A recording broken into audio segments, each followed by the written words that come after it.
nous sommes dans Genèse chapitre 1er, toujours. On va voir un peu ces jours dans le désordre. Pas forcément dans l'ordre.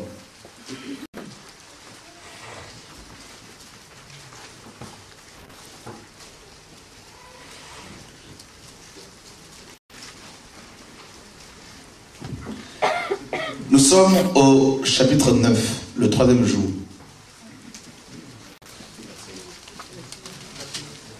Verset 9 au verset 13. Du verset 9 au verset 13.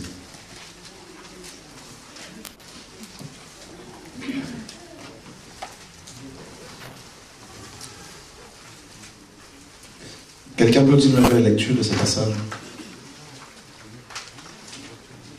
Ouais. Dieu dit que les eaux qui sont au-dessus du ciel se rassemblent en un seul lieu, et que le sec paraisse, et cela fut ainsi. Dieu appela le sec terre, et il appela l'amas des mers l'amas des eaux mer. Dieu vit que cela était bon. Puis Dieu dit que la terre produise de la verdure, de l'herbe portant de la semence, des arbres fruitiers donnant du fruit selon leur espèce, et ayant en eux leur semence sur la terre. Et cela fut ainsi. La terre produisit de la verdure, de l'herbe portant de la semence selon son espèce, et des arbres donnant du fruit, et ayant en eux leur semence selon leur espèce. Dieu vit que cela était bon.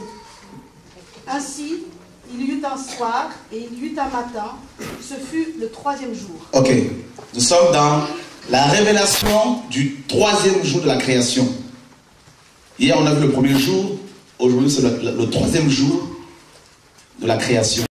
Qu'est-ce que Dieu a prévu? Qu'est-ce que le 3e jour de la création nous enseigne-t-il? Parce qu'on a vu que les 7 jours de la création sont les 7 prophéties capitales qui annoncent, n'est-ce pas, d'avance, tout le plan de Dieu. Tout. Et on nous dit ici qu'au 3e jour de la création, d'accord, Dieu, au verset 11, puis Dieu dit à Amar, que la terre produise de la verdure et de l'herbe portant de la semence. En fait, ici, je vous pose la question, qu'est-ce que Dieu va planter? Qu'est-ce qu'il va planter ici? Est-ce qu'il va planter une graine, un grain? Il plante la parole. D'accord? Il va planter, il va semer la parole. D'accord? Est-ce que la parole de Dieu est-elle une semence? Luc chapitre 8. On va nous lire le verset 11 à haute voix.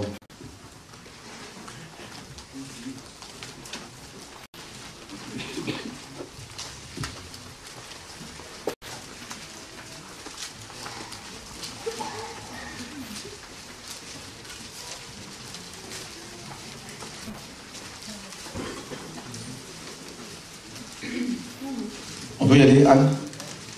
Voici ce que signifie cette parabole. La semence, c'est la parole de Dieu. Ok. Donc on voit que la parole de Dieu est une semence. Donc Dieu dit, cette parole qui est sortie, c'était une semence. Dieu dit. La terre était là, mais il n'y avait aucun arbre, aucune plante. Et Dieu ne va pas d'abord créer les graines, tout ça, les grains, pouvoir les semer et attendre, mais il va planter la parole. D'accord? Qu'est-ce que cela peut nous enseigner? Nous sommes dans Jean chapitre 12, le verset 24. Quelqu'un pourra nous le lire à haute voix. La seule graine que Dieu a plantée se trouve dans Jean 12, 12, 24.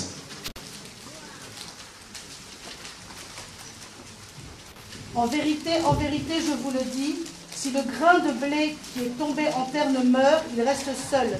Mais s'il meurt, il porte beaucoup de fruits. Ok. Si ce grain de blé qui tombe en terre ne meurt, il reste seul. Et ce grain de blé, c'est qui? C'est Jésus-Christ de Nazareth. D'accord? Donc, dès le 3e jour de la création, alors que Adam n'était pas encore créé, alors que Satan n'avait pas encore tenté Adam ni Ève parce qu'il n'était pas encore là, Dieu a prévu déjà la mort de la parole. Parole incarnée. Parce qu'il était sous son trône et il parlait. Et la parole était descendue sur terre qui était déjà là. La terre était là et elle attendait la semence. Ce grain de blé qui tombe en terre, il faut que ce grain de blé, il fallait que ce grain de blé qui tombe en terre meure. Pour ceux qui disent, les musulmans disent, mais prouvez-nous que Jésus-Christ a annoncé sa mort. Voilà un passage, un des passages clés. D'accord? Et Dieu plante la parole et le Seigneur dit, si cette parole, si ce grain meurt, il portera de fruits. Donc, mes amis, Dieu plante la parole dans Genèse 3, dans Genèse 1, 3, verset 9. Et la Bible dit que la terre, la parole va ensemencer la terre. Et la terre ne pouvait que produire des arbres, des plantes. Et qu'est-ce que cela nous enseigne-t-il? En fait, la parole qui a été plantée, Dieu dit, la parole est sortie. La terre a reçu cette parole. D'accord? C'est la mort de Joshua. Il a planté, le Père a déjà prévu la mort de son fils, déjà à partir de verset 9, verset 11 notamment. Et puis, ces plantes qui sortent de la terre, mes amis, c'est l'image de c'est les prémices, la résurrection. Donc, ça veut dire que dès Genèse 1, 11, Dieu a prévu la mort et la résurrection de la parole. Vous vous rendez compte qu'avant même que la mort ne soit là, la puissance de la résurrection existait déjà.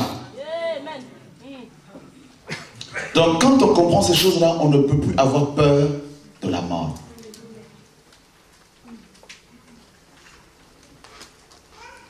Amen. Dieu n'a pas planté un homme, il n'a pas planté une femme, il n'a pas planté une graine, mais il a planté sa propre parole. Il a parlé à la terre et la terre a reçu cette parole-là. Il y a eu une connexion entre la parole et la terre. Amen. Voilà pourquoi il fallait que Christ, maintenant, au temps marqué, s'incarne et vienne et qu'on le tue et qu'on l'enterre. Mais comme dans Genèse 1, il y a eu la floraison, il y a eu, n'est-ce pas, les plantes ont germé. Voilà pourquoi un des noms de Joshua, c'est le germe.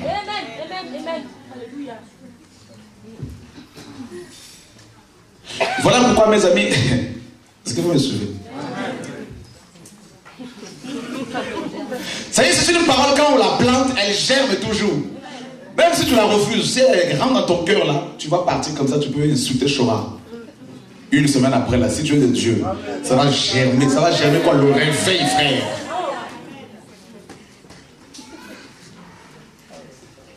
Est-ce que vous savez que nous sommes comparés à des plantes?